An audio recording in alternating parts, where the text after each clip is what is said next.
Good morning. It is Friday. Another week is gone. It's the 10th of April. I want to immediately shout out and send some energy and love to the people of New York and to my good friend Ron Anderson. Ron Anderson sent me a link to an article this morning regarding what's happening on the street level in New York with workers and just common people. It's devastating. It is. It's devastating. And this is just really devastating, the effects of this pandemic. So I'm just up saying much love. I wish I could do more than pray and send energy. It's real, but and it wouldn't do me any good to get on a flight and go to New York. I'm not a health worker. But things are this pandemic is real, and we're getting through it. Whatever the cause of it was, we're dealing with it. It's real. And so much love to everyone, and just hang tough. I don't know that I will do a live thing today. I don't know. Yesterday was cool, but I think it's really better to do things spontaneously than to do too much planning. Okay? I'll show you what I played last night. If you follow me on Facebook, you know what I'm going to show, because it's still sitting out. But before I do that, I would like to happily report that the yellow edition of my album Nice has finally sold out. I first released this on a limited edition CDR back when that was being specified in 2001. Then I reconfigured this for vinyl in 2013 and pressed up a total of 500 copies on yellow vinyl and 100 copies on black. And yesterday, the yellow vinyl officially sold out. So if you have one, you have a collector's item. Now what that means is I have a couple left extra for myself. But it is officially sold out and not available. I mean, you can probably find it online on Discogs. Might be able to find a yellow vinyl copy somewhere in a store. But I'm sold out, and I was the main distributor. I've still got this baby on black vinyl. I'd like to shout out Chris Oliver if you happen to see this. Chris Oliver is a guest vocalist on this album. He's also in the VC. But I also want to send you some love. Chris, if you happen to see this, I see online where you've really been struggling emotionally with a lot of things and are about to give up music. Brother, I understand. I understand. The music business and people in general are very fickle. And I couldn't tell you, if you happen to be watching, Chris, why people don't take to your music more. I think, to me, it's in the same, I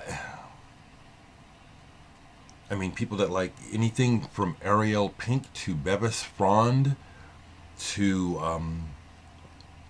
some of the best guitar-based indie rock from the last 20 years, you would think that some of what you do as a solar system would hit them, but much love to you, Chris, and everyone else, okay? And also, thank you, folks, for talking to me and telling me what's going on and explaining what's been going on with you. Thank you, because I'll say again, I'm not letting anyone come here and try to define me. You can come here and try to ruffle my feathers, but I'll say it again. I don't know why you're doing it.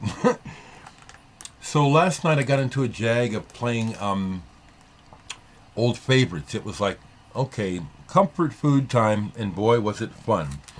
And I posted all this stuff online, so you'll see. Really got into playing Supper's Ready by Genesis last night, side 2 of this. This was my actual introduction to Genesis. When I first heard this album, it scared me. Watcher of the Skies, those chords on Mellotron, stopped me dead in my tracks. It's like, this is what I've been looking for. But it scared me because it was like, this is what I've been looking for. Love this album. I know the words to Supper's Ready, so see, I'm not a hypocrite, I'm human. Words are important, but the music first. Check it out. I listened to a bunch of John Prine online yesterday just to hear his stories and just to make sure that I wasn't talking shit about him, because I wasn't talking shit. He was a master at simplicity and just saying what we say in conversation and putting it into a song. He was a master of that.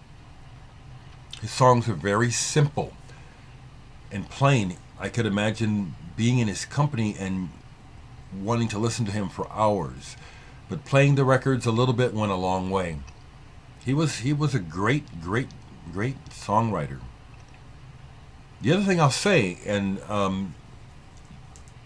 I don't drink alcohol, and a lot of his songs, drinking and the way that drinking influences people's lives is in there. I don't relate to that. That's real. Okay, that's why I'm telling you. Okay, Soft Machine Volume 2 came out in 1969. I remember seeing this record in the record stores at that time. I was penniless, couldn't afford it, but I just knew by this strange cover, which was weirdly kind of sexual. It's like, what in the hell is this? Love this album, played it all the way through last night. Just love everything about Soft Machine and what they did. In the same vein, I listened to Khan, Space Shanty, with Steve Hillage, and it's that Canterbury sound. This is a French pressing. This one has a lot of memories for me because it belonged to my friends in high school from France, and when they graduated and moved away, they gave me their records. Great progressive rock album. Great. Love Hawkwind. So I played a couple sides of this. This is a reissue, so I'm going to show you them. I have an original copy with the booklet and everything, but this is a beautiful color of red reissue. And I was just talking to the bass player from this album. Well, Lemmy is one of them, and then I guess maybe I'm wrong. I was talking to Dave Anderson, the original bass player of Hawkwind. We're friends online, and he's very socially conscious. Getting up there in age, but he's a good man.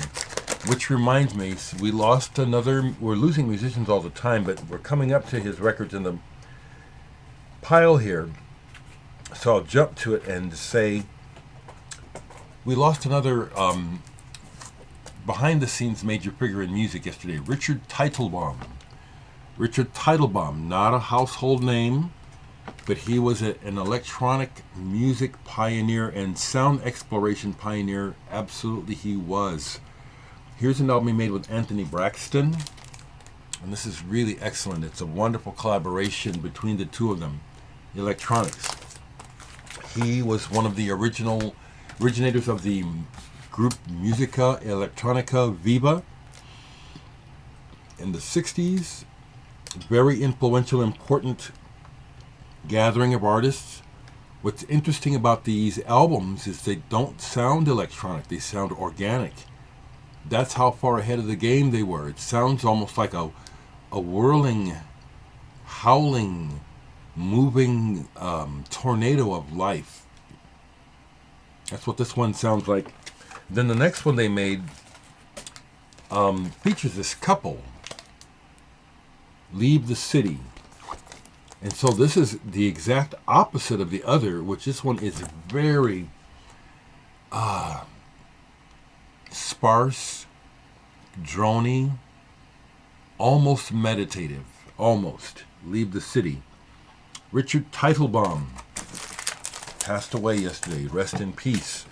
I have one other album by him on vinyl. I need to play this and get real familiar with it. Teitelbaum and Carlos Zingaro, The Sea Between. I love stuff like this. What else did I play yesterday? Clouds. This is a organ-based band from England that perhaps some of you folks in England who watch me know about. Back in the 60s, Brian Ritchie or Billy, something Ritchie was his name, the organist. Billy Ritchie. I understand that this band had an important residency at the Marquee, and everyone from King Crimson to Keith Emerson would go down to watch them all the time. And the story goes that Keith Emerson got some of his stage moves from watching this guy. The whole thing of rocking the organ, and eventually Keith Emerson taking it to the next level and stabbing the organ with swords. But he got the idea from this guy. You never heard of Clouds, have you? Or have you? Well, find out about them. I still don't have their first album because every time I see it, it's extremely expensive. The Clouds scrapbook, I'd like to have that.